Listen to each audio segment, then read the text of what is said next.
आज मी आपल्यासाठी युरिन इन्फेक्शनच्या त्रासापासून घरच्या घरी सुटका करून देणारा अत्यंत साधा सोपा घरगुती आणि नॅचरल उपाय घेऊन आले आहे। यासाठी आपल्याला ओवा लागणार आहे।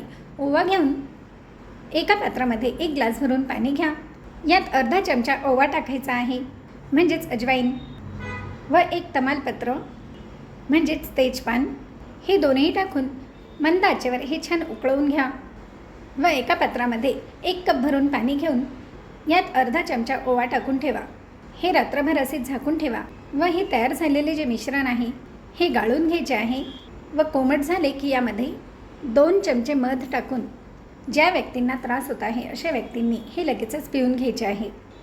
तसेच युरिनचे जे कुठलेही त्रास असतील हे होऊ नये असे जर तुम्हाला वाटत असेल किंवा होत असतील तरी देखील पाणी भरपूर पिणे, म्हणजे आपल्या शरीरात नको असलेले जे घटक आहे हे मूत्रमार्गातून निघून जातात व या त्रासापासून सुटका होते। धन्यवाद।